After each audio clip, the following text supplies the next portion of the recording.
Selamat malam, saudara-saudari dalam Yesus Kristus. Selamat bertemu kembali dalam renungan malam.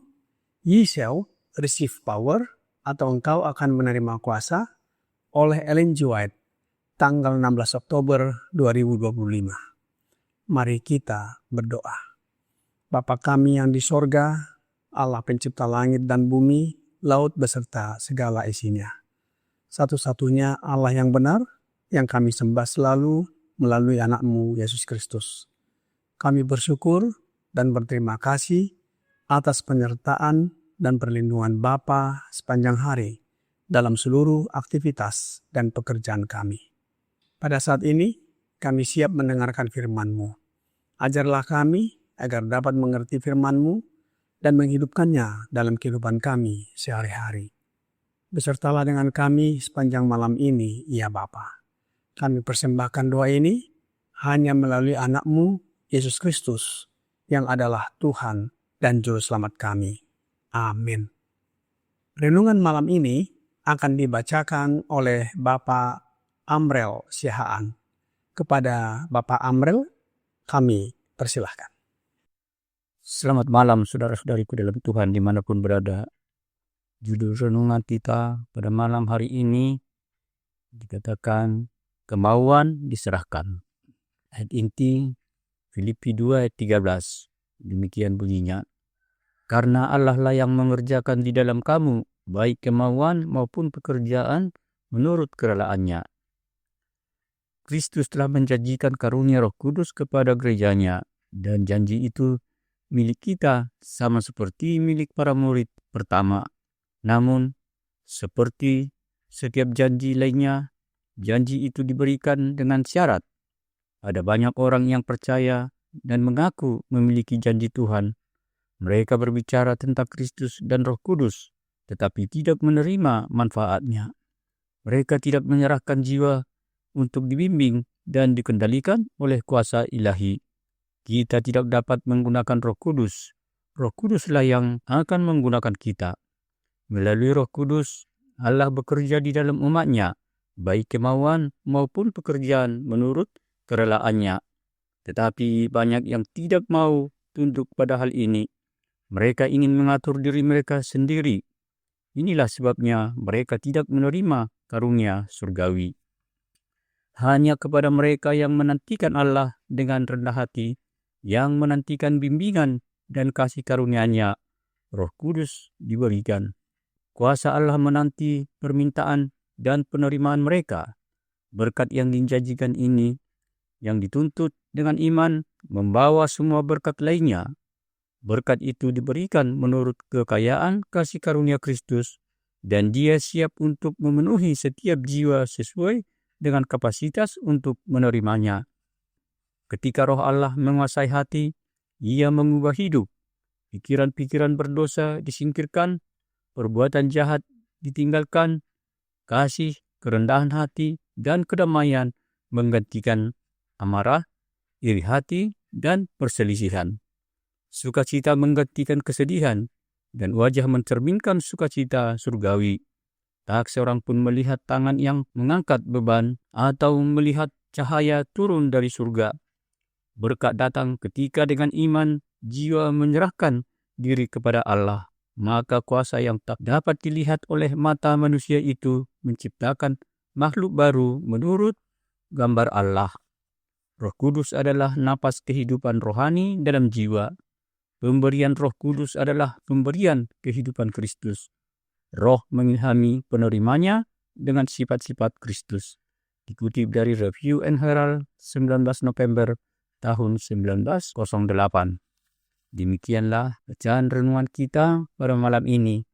Tuhan memberkati. Terima kasih. Terima kasih atas penata layanan Bapak Amrel. Tuhan Yesus memberkati. Saudara-saudari dalam Yesus Kristus, judul renungan malam ini adalah kemauan diserahkan. Apa artinya kemauan?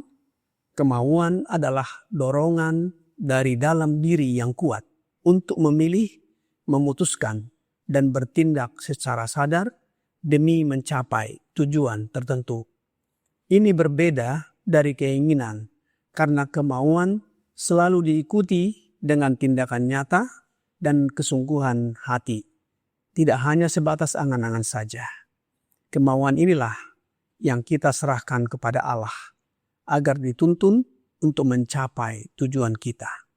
Apa tujuan kita sebagai orang Kristen ataupun pengikut Yesus Kristus? Untuk hidup menurut kehendak Allah. Itulah sebabnya dalam ayat inti renungan malam ini, Filipi 2 ayat 13 berkata, "Karena Allah lah yang mengerjakan di dalam kamu, baik kemauan maupun pekerjaan menurut kerelaannya." Rasul Paulus mengatakan dalam ayat ini bahwa keinginan dan kemampuan untuk melakukan kebaikan berasal dari Allah. Allah bekerja di dalam diri setiap orang percaya, tidak hanya untuk memberi kemauan berbuat baik, tetapi juga memberi kemampuan untuk mewujudkannya sesuai dengan kehendaknya. Ini menunjukkan bahwa keselamatan dan perbuatan baik bukanlah hasil usaha manusia semata, melainkan anugerah dan pekerjaan Allah yang mengubah dari dalam. Pekerjaan Allah ini dilakukan sesuai dengan kehendak-Nya yang penuh kasih, bukan karena paksaan. Ia secara lembut mengubah keinginan kita, sehingga kita semakin mau dan memilih, memutuskan apa yang menyenangkannya. Oleh sebab itu, apa yang kita lakukan dalam renungan malam ini? Ye shall receive power, halaman 298, paragraf 3 berkata, "Hanya kepada mereka yang menantikan Allah dengan rendah hati, yang menantikan bimbingan dan kasih karunia-Nya, Roh Kudus diberikan. Kuasa Allah menanti permintaan dan penerimaan mereka. Berkat yang dijanjikan ini, yang dituntut dengan iman, membawa semua berkat lainnya. Berkat itu diberikan menurut kekayaan kasih karunia Kristus. Dan Dia siap untuk memenuhi setiap jiwa sesuai dengan kapasitas untuk menerimanya." Memahami kutipan ini menuntut kita untuk bersikap rendah hati, menyadari bahwa semua kebaikan datang dari Allah dan bersyukur atas pekerjaannya dalam hidup kita. Kita tidak dapat berbuat baik secara sempurna tanpa bergantung kepadanya. Roh Yesus tidak akan pernah datang kepada hati yang tidak bersedia direndahkan dan disucikan. Dengan merendahkan hati kepada Allah dan menantikan bimbingan dan Roh Kudus, yaitu Roh Yesus Kristus, maka itu akan diberikan kepada kita. Namun, banyak orang tidak mau tunduk pada hal ini. Mereka ingin mengatur diri sendiri. Itulah sebabnya mereka tidak menerima karunia surgawi ini. Roh Kudus ataupun Roh Yesus adalah berkat yang dijanjikan. Kita dapat menuntutnya dengan iman kita. Banyak hal yang diinginkan telah ditetapkan Kristus bagi murid-muridnya pada zaman dulu dan juga bagi kita sekarang ini. Tetapi karunia Roh-Nya adalah pokok bahasan yang sangat menguatkan. Roh nubuat di dalam letter 150 tahun 1897 paragraf 2 berkata, "Dalam menerima Roh Kudus, semua berkat lainnya akan tercakup. Itu adalah karunia yang paling kaya, yang paling besar, dan paling berlimpah. Kapasitas manusia semata menentukan keagungan karunia yang dapat diterimanya. Allah menolong kita menerima karunia Roh Kudus yang kaya. Berimanlah kepada Allah, percayalah kepadanya, dan Anda akan memiliki terang dan hidup. Saudara-saudari dalam Yesus Kristus, ketika Roh Kudus menguasai hati, Ia mengubah hidup kita. Apa yang diubah dalam hidup kita?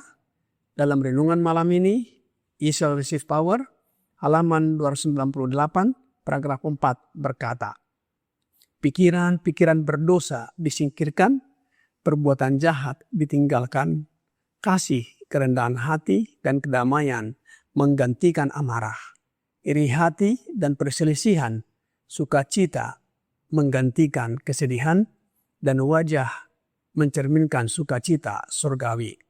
Tak seorang pun melihat tangan yang mengangkat beban atau melihat cahaya turun dari surga. Berkat datang ketika dengan iman jiwa menyerahkan diri kepada Allah. Maka kuasa yang tak dapat dilihat oleh mata manusia itu menciptakan makhluk baru menurut gambar Allah. Inilah hasil penyerahan diri dengan rendah hati kepada Allah dan menerima roh anaknya Yesus Kristus.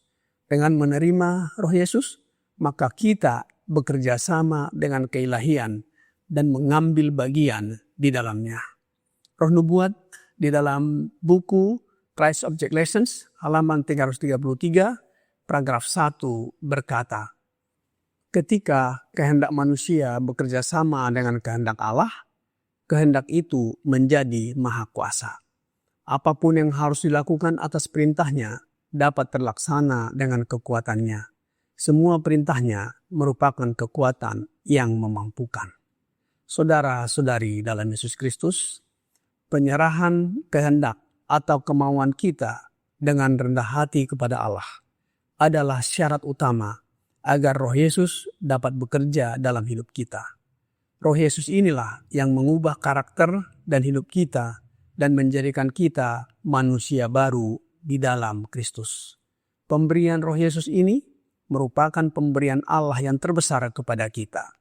Melalui Roh Yesus, Allah bekerja di dalam umatnya, baik kemauan maupun pekerjaan menurut kerelaannya.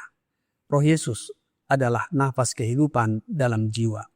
Pemberian Roh Yesus adalah pemberian kehidupannya, mengilhami penerimanya dengan sifat-sifat Kristus. Kiranya Roh Yesus Kristus memenuhi hati kita, menyucikan kita, dan menjadikan kita alatnya yang hidup. Tuhan Yesus memberkati. Mari kita berdoa. Bapa kami yang di sorga, terima kasih atas firman yang sudah kami dengarkan malam ini. Kami datang kepadamu dengan kerendahan hati, menyerahkan hidup kami ke dalam tangan pengasihan-Mu. Oleh sebab itu ya Bapa, kami mohon karuniakan Roh Yesus Kristus dalam hidup kami, agar kami dapat menuruti kehendak-Mu dan karakter kami diubahkan menjadi sama dengan karakter Yesus. Banyak dosa dan pelanggaran yang kami lakukan ya Bapa. Ampunilah kami. Kami persembahkan doa ini hanya melalui anak-Mu, Yesus Kristus yang adalah Tuhan dan Juru Selamat kami. Amin.